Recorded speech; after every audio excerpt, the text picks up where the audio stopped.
우리 7절 말씀 함께 읽어보겠습니다. 시작. 우리가 이 보배를 질그릇에 가졌으니 이는 심히 큰 능력은 하나님께 있고 우리에게 있지 아니함을 알게 하려 함이라. 아멘. 7절에 질그릇이 나옵니다. 질그릇은 실제적으로 고대 근동 지역에서 각 가정마다 구비된 평범한 물건이었습니다. 질그릇은 값이 저렴하고 본질적으로 귀하지가 않습니다. 그래서 한번 깨지면 버려지곤 하였습니다. 그런데 보배를 질그릇에 담았습니다. 보배는 귀한 것입니다. 귀한 것은 귀한 그릇에 담아야 할 것 같습니다. 하지만 바울은 우리가 이 보배를 질그릇에 가졌다고 고백합니다. 보배는 복음입니다. 질그릇은 인간 전도자입니다. 복음은 엄청나게 가치 있는 것입니다. 복음은 연약한 전도자들의 육신보다 훨씬 더 가치 있고 영원한 보배입니다. 그런데 왜 하나님은 귀한 보배를 질그릇에 주셨을까요? 그것은 심히 큰 능력은 하나님께 있고 사람에게 있지 않다는 것을 분명하게 하시려는 것입니다. 하나님께서는 약한 자와 힘없는 자들을 통하여 일하십니다. 복음의 빛은 사단도 빼앗아 갈 수 없는 보화입니다. 질그릇에 담겼다고 보화의 가치가 떨어지는 것은 아닙니다. 때로 우리는 우리 자신의 불완전함 때문에 낙심하곤 합니다.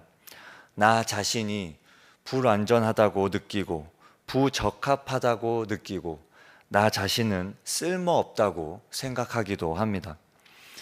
그러나 이 말씀은 우리의 불완전함이 하나님의 거룩한 목적에 방해물이 되지 않는다라고 말씀하고 있습니다.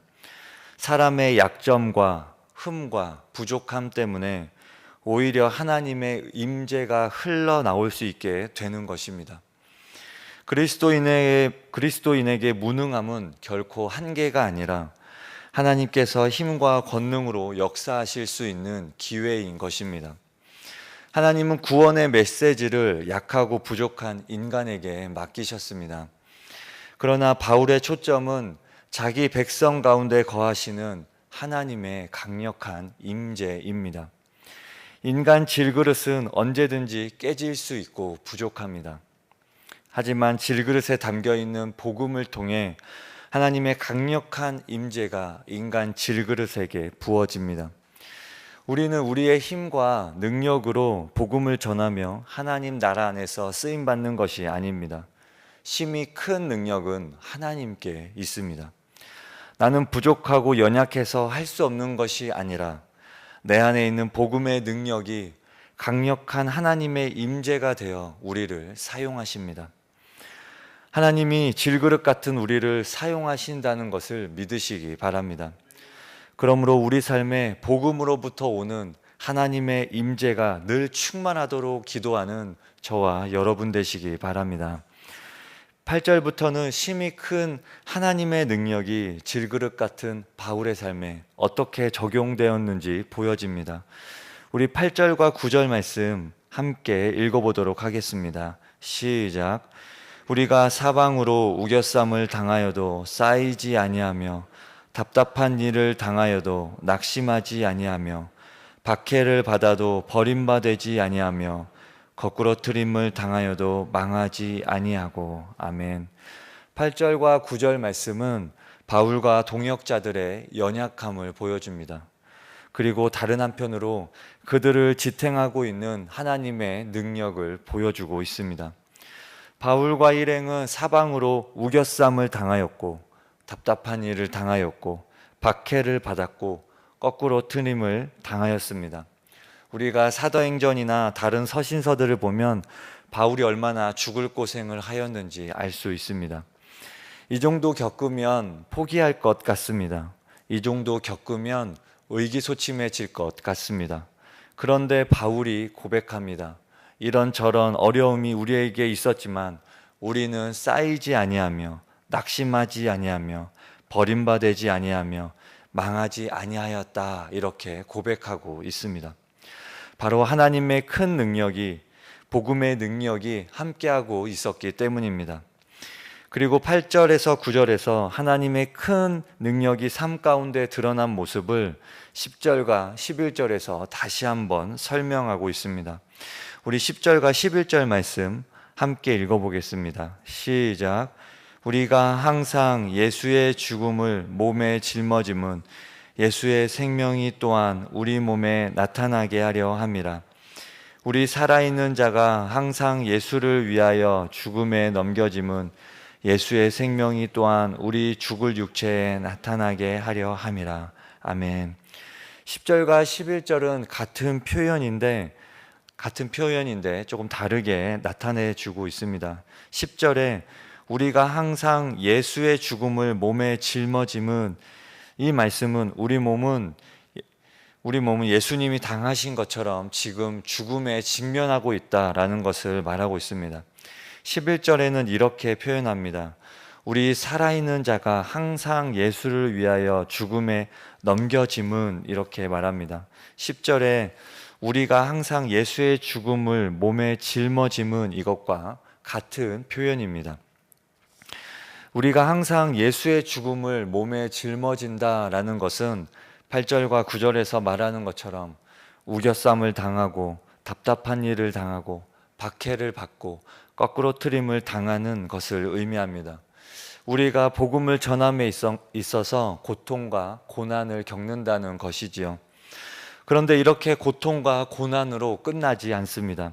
10절 후반절에 예수의 생명이 또한 우리 몸에 나타나게 하려 함이라 말씀합니다. 11절에는 예수의 생명이 또한 우리 죽을 육체에 나타나게 하려 함이라, 이렇게 같은 의미를 반복하고 있습니다.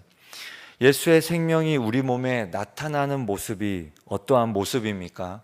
이것이 8절과 9절에서 말하는 쌓이지 아니하고 낙심하지 아니하고 버림받지 아니하고 망하지 않는 것과 같습니다. 바울은 계속적으로 죽음의 위험 앞에 노출되어 있었습니다. 로마서 8장에 보면 기록된 바 우리가 종일 주를 위하여 죽임을 당하게 되며 도살당할 양같이 여김을 받았나이다, 이렇게 고백합니다. 도살당할 양같이 죽음에 노출되어 있습니다. 얼마나 무력한 모습입니까? 그러나 바울이 다시 고백합니다. 이러한 죽음 같은 고난을 통하여 예수의 생명이 우리 몸에 나타난다는 것입니다. 죽음 앞에서 예수의 힘을 나타내 보일 기회가 언제나 우리에게 주어지고 있다는 것입니다. 이것이 하나님의 큰 능력입니다. 도살당할 양같이 죽임을 당할 것 같아도 그 속에서 예수의 생명으로 인해 또다시 살아가는 것입니다. 예전에 베스트셀러였던 야생초 편지라는 책이 있습니다. 저자는 황대권이라는 분입니다. 그분은 서울대 농대를 졸업하고 미국에 유학 갔다가 잠시 귀국하던 차에 1985년 학원 간첩단 조작 사건에 연루되어서 13년 2개월간 감옥에서 수감 생활을 하였습니다. 그가 실제로 간첩이 아니라 무고하게 잡혀 들어간 것입니다. 정치적 조작극에 휘말린 것이었습니다. 감옥 안에서 그는 억울함에 몸부림치고 좌절하다가 어느 순간에 주변에 아무렇게나 피어나 있는 잡초를 보면서 삶의 의미와 인생의 방향성을 깨닫고 다시 일어서게 됩니다. 그가 모든 것이 제한된 감옥이라는 상황 속에서 자신의 만성 기관지염을 고치려고 풀을 뜯어 먹다가 야생초의 그 매력에 반해서 야생초 연구가가 되게 됩니다. 그리고 야생초를 기르면서 그것에 대한 깨달음과 느낀 점을 동생에게 편지로 보냅니다. 약 6년 동안 보낸 그 편지를 모으고 간추려서 펴낸 것이 바로 야생초 편지라는 책입니다. 그는 우리가 이름을 알지 못해서 그렇지 잡초들도 쓸모없는 풀떼기가 아니라 이름과 효능을 가지고 있는 창조주가 인간들에게 주신 선물 중에 하나라고 고백합니다. 그래서 그는 잡초라 부르지 않고 야생초라고 부릅니다. 책에서 저자 스스로가 감옥 마당에서 무참히 뽑혀나가는 야생초를 보면서 자신의 처지가 야생초와 같다고 생각했습니다. 그러나 밟아도 다시 일어서고 살아나는 야생초의 끈질긴 생명력을 이 저자가 담고자 하였습니다. 오늘 본문의 8절에 우겨싸임을 당하는 장면이 나옵니다. 우리 삶에 실제로 감옥에 갇히는 일은 잘 일어나지 않을 것입니다. 하지만 경제적인 압박이나 관계의 매임이나 정서적인 어려움 같은 이런 여러 가지 어려움들이 우리 자신의 주변으로부터 우겨싸임과 같은 그런 어려움들을 당할 때가 종종 있습니다. 바울도 때때로 사역이 주는 압박감 때문에 애워싸이고 갇힌 듯한 느낌을 받기도 하였습니다.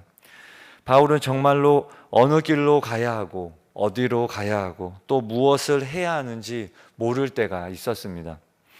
또한 실제로 감옥에 갇히며 온갖 고생을 하기도 하였습니다. 본문 10절에 보면 그는 우리의 몸에 무엇이 있다고 말씀하고 있습니까? 예수의 죽음이 우리의 몸에 있다고 말씀하고 있습니다. 예수님이 죽으시면서 그의 살과 피를 우리에게 주셨습니다. 우리는 성만찬 때마다 떡과 포도주를 먹으며 주님의 죽으심을 기억합니다. 그가 자신을 생명의 떡으로 주셨습니다. 그래서 믿는 성도인 우리의 몸에는 그의 생명이 들어와 있습니다. 그리고 예수님은 죽음으로만 끝나지 않았습니다. 예수님은 하나님의 살리심을 다시 받았습니다. 그의 생명을 우리 안에 가지고 있을 때 또한 그의 부활을 우리 안에 가지고 있게 되는 것입니다. 우리가 예수님을 믿을 때 그의 죽으심이 바로 우리 안에 있으며 그의 살리심도 우리 안에 있게 된다는 것을 우리가 알 수 있습니다. 그래서 야생초 편지의 저자가 감옥 독방에 갇혀 지내면서도 아무도 신경 쓰지 않는 이 잡초인 야생초를 통해 그의 한계를 극복했던 것처럼 우리 안에도 예수님의 죽으심과 다시 사심이 있기 때문에 우리가 우리의 고통의 한계를 넘어갈 수 있는 것입니다. 물론 이것이 쉽지가 않습니다. 본문에서는 우리가 낙심하지 않는다라고 합니다. 이 말은 우리가 또한 얼마든지 낙심할 수 있다는 뜻이기도 합니다. 그리고 우리가 실제로 얼마나 많이 낙심합니까? 우리가 얼마나 많이 흔들립니까? 그러나 사도 바울은 우겨싸이고 박해를 받고 거꾸로 트림을 당해도 넘어지지 않고 낙심하지 않는다라고 말하고 있습니다. 잡초는 그 질긴 생명력으로 밟히고 밟혀도 계속해서 올라옵니다. 아무도 가꾸지 않아도 아무도 돌보지 않아도 자신 안에 있는 생명력을 발판으로 계속해서 고개를 드는 것입니다. 이사야서에 보면 예수님에 대한 묘사가 나옵니다. 이사야 53장에 보면 그는 주 앞에서 자라나기를 연한 순 같고 마른 땅에서 나온 뿌리 같아서 고운 모양도 없고 풍채도 없은즉 우리 보기에 흠모할 만한 것이 없도다 이렇게 말씀합니다. 이것은 이사야 선지자가 성령 안에서 본 예수님의 모습입니다. 예수님은 고운 모양도 없고 풍채도 없고 우리가 보기에 흠모할 만한 것이 아름다운 것이 없다고 합니다. 예수님도 이 땅에 오실 때에는 마치 잡초처럼 오셨습니다. 야생초로 오셨습니다. 가난한 요셉과 마리아의 아이로 오셨습니다. 사역하실 때도 배척과 거절을 당하셨습니다. 그의 죽으심은 마치 쓸모없는 잡초가 사람 손에 뽑히듯이 십자가에 매달려 비참하게 죽으셨습니다.